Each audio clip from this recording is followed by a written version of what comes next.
PGIM India ELSS tax saver fund. यह fund एक ELSS category का फंड है। किसी भी ELSS फंड में इन्वेस्टमेंट करने से पहले यह ज़रूर देख लें कि आपको टैक्स सेविंग फ़ंड की रिक्वायरमेंट है भी या नहीं। अगर आपको टैक्स सेविंग की रिक्वायरमेंट है तभी किसी भी ELSS फंड के अंदर निवेश करें, अदरवाइज़ आप किसी भी नॉर्मल इक्विटी फ़ंड के अंदर इन्वेस्टमेंट कर सकते हैं। सबसे पहले इस फंड के पास्ट रिटर्न पर एक नज़र डालते हैं। इस फंड ने पिछले एक साल में -0.04% का रिटर्न दिया है। वहीं 2 सालों के अंदर 17% का रिटर्न रहा है, 3 सालों में 18% का रिटर्न रहा है और 5 सालों में 11% का रिटर्न रहा है। वहीं बात करें कैटेगरी वाइज रिटर्न की तो इसने पिछले एक साल में -1.93% का रिटर्न रहा है, 2 सालों में 12% तक का रिटर्न रहा है, 3 सालों में 14% तक का रिटर्न रहा है और 5 सालों में 8% तक का रिटर्न रहा है। तो आप देख सकते हैं कि इस फंड ने हर एक साल अपनी कैटेगरी को बीट करा है। इस लिहाज से यह निवेश के लिए अच्छा ऑप्शन हो सकता है अगर आपने अभी तक कोई टैक्स सेविंग फ़ंड के अंदर इन्वेस्टमेंट नहीं किया है। वहीं बात करते हैं स्कीम डिटेल के बारे में। यह फ़ंड एक ओपन एंडेड फ़ंड है। ओपन एंडेड वह फ़ंड होते हैं जिसमें आप कभी भी इन्वेस्टमेंट कर सकते हैं, पर क्योंकि यह एक ELSS कैटेगरी का फ़ंड है तो उसके अंदर आप 3 साल से पहले विड्रॉ नहीं कर सकते।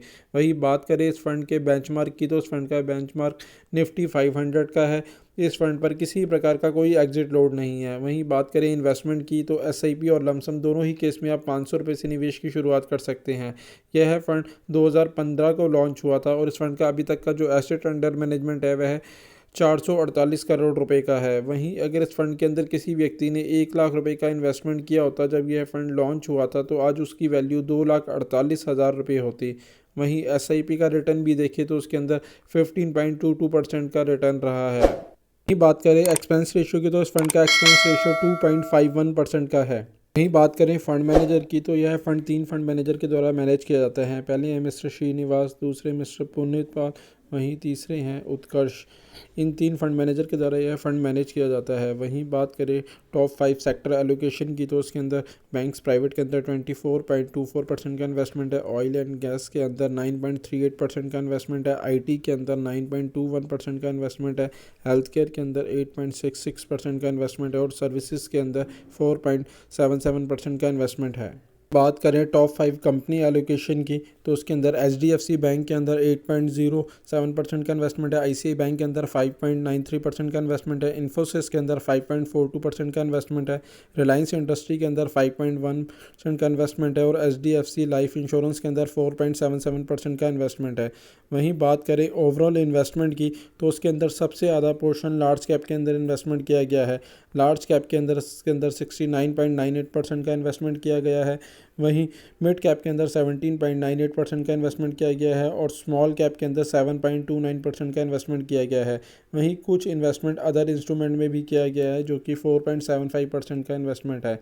वहीं अगर आप ELSS फंड में इन्वेस्ट करने की सोच रहे हैं तो इन्वेस्टमेंट से पहले एक बार अपने फाइनेंशियल एडवाइज़र से सलाह ज़रूर ले लें। Kotak tax saver fund. यह फंड एक ELSS कैटेगरी का फंड है। सबसे पहले इस फंड के पास्ट रिटर्न पर एक नज़र डालते हैं। इस फंड ने पिछले एक साल के अंदर 6% ज़्यादा रिटर्न दिया, 2 सालों में 19% ज़्यादा रिटर्न दिया, 3 सालों में 17% ज़्यादा रिटर्न दिया और 5 सालों में 12% ज़्यादा रिटर्न दिया है। वहीं बात करें कैटेगरी वाइज रिटर्न की तो इसने पिछले एक साल में 1% ज़्यादा रिटर्न दिया है, 2 सालों में 15% ज़्यादा रिटर्न दिया है, 3 सालों में 15% ज़्यादा रिटर्न दिया और 5 सालों में 9% ज़्यादा रिटर्न दिया है।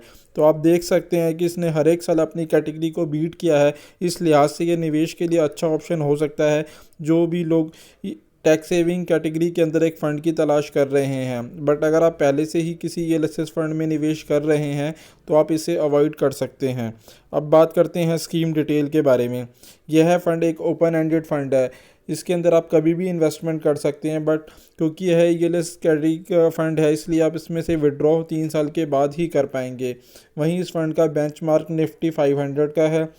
इस फंड पे लगने वाला एग्जिट लोड किसी भी प्रकार का नहीं है, इसके ऊपर एग्जिट लोड नील है। वहीं बात करें इन्वेस्टमेंट की तो उसके अंदर SIP और लमसम दोनों ही केस में आप 500 रुपये से निवेश की शुरुआत कर सकते हैं। बात करें एक्सपेंस रेशियो की तो इस फंड का एक्सपेंस रेशियो 2.02% का है। यह फंड 2005 को लॉन्च हुआ था और इस फंड का अभी तक का जो एसेट अंडर मैनेजमेंट है वह 3,163 करोड़ रुपए का है।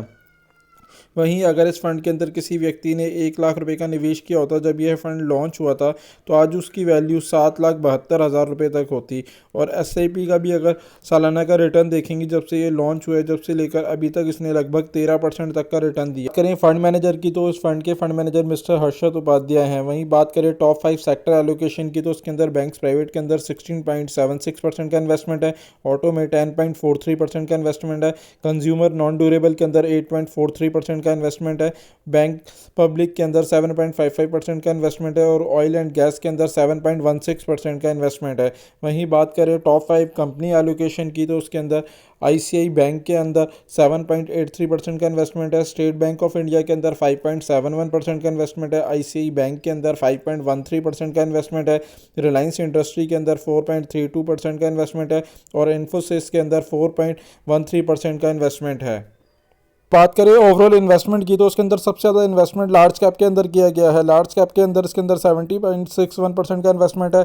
वहीं मिड कैप के अंदर 24.01% का इन्वेस्टमेंट है और स्मॉल कैप के अंदर 4.05% का इन्वेस्टमेंट है। तो आप देख सकते हैं कि इसके अंदर तीनों ही सेक्टर के अंदर इन्वेस्टमेंट किया गया है। अगर आप इस फंड में निवेश की सोच रहे हैं तो इन्वेस्टमेंट से पहले एक बार अपने पर्सनल फाइनेंशियल एडवाइज़र से सलाह जरूर ले लें। साथ ही साथ अगर आप इस फंड में या किसी भी और फंड में निवेश करना चाहते हैं तो अब आप हमारे मोबाइल ऐप के थ्रू भी इन्वेस्टमेंट कर सकते हैं, जिसका लिंक नीचे डिस्क्रिप्शन में दिया गया है। आशा करता हूं मेरे द्वारा दी गई जानकारी आपके लिए उपयोगी सिद्ध होगी और वीडियो अगर अच्छा लगा हो तो प्लीज़ इसे लाइक शेयर करें और चैनल अभी तक सब्सक्राइब नहीं किया है तो प्लीज़ उसे सब्सक्राइब करें। धन्यवाद दोस्तों।